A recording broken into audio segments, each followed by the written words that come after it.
कह रहे हैं लाइए, वो तो स्वागत कर रहे हैं, वेट कर रहे हैं शोएब जमाई।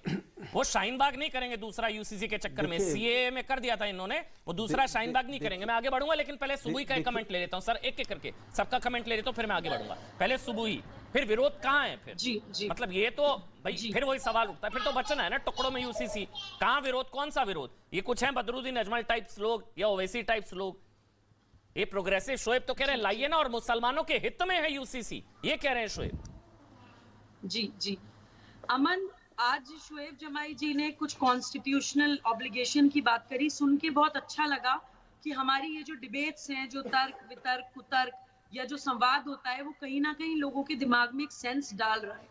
लेकिन फिर भी शोएब भाई को और ज्यादा खुल के कहना चाहिए था, जो वो शायद इसलिए नहीं कह पा रहे हैं क्योंकि वो मुसलमान पुरुष हैं।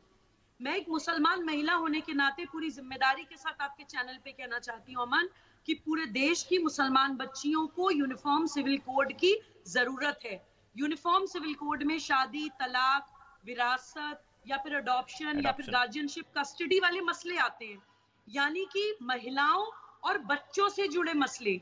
ये जरूर मैं दोहराना चाहूंगी, महिलाओं और बच्चों से जुड़े मुद्दे मोस्टली कवर होंगे यूनिफॉर्म सिविल कोड में।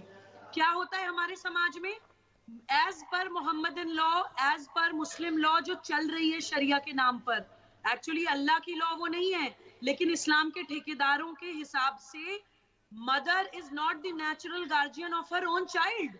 एक माँ होने के नाते जब मैं ये पढ़ती हूँ, सुनती हूँ, तो मैं कहती हूँ धिक्कार है ऐसे कानून पर, आग लगाइए, उठा के डस्टबिन में फेंकिए। मैं पूरा आपके चैनल के माध्यम से मुस्लिम समाज के प्रबुद्ध लोगों से पूछना चाहती हूँ, एक माँ जिसने 9 महीने बच्चे को कोख में रखा, अपने शरीर के खून की एक एक बूंद से उसका एक एक ऑर्गन डेवलप हुआ, अपना दूध पिला के उस बच्चे को बड़ा करा, वो मुस्लिम लॉ के हिसाब से उस बच्चे की नेचुरल गार्जियन नहीं है। इस तरह की प्रताड़ना एक मुसलमान महिला के साथ होती है।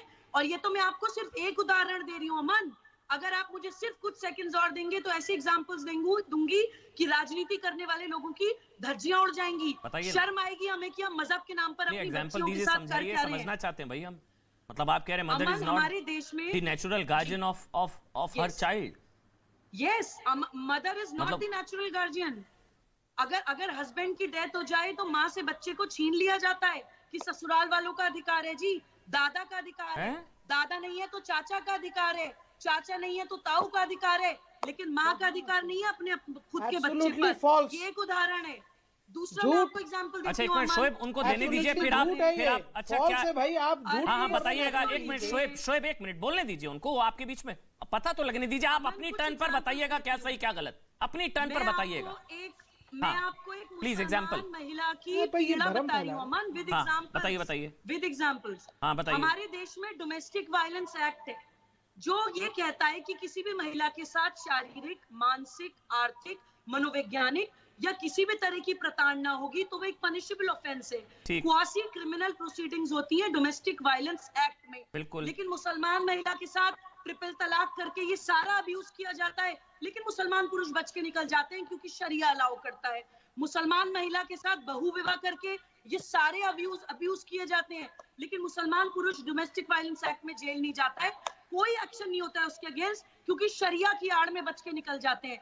हमारे देश में रेप्स के अगेंस्ट सख्त कानून है, पॉक्सो एक्ट में 20-20 साल की सजा है, लेकिन हैदराबाद में 80-80 साल के शेख आके 12-12 साल की बच्चियों के साथ मिस्यार निकाह के नाम पर शारीरिक दुष्कर्म करते हैं, रेप्स करते हैं छोटी छोटी मुसलमान बच्चियों के साथ शरिया के नाम पर।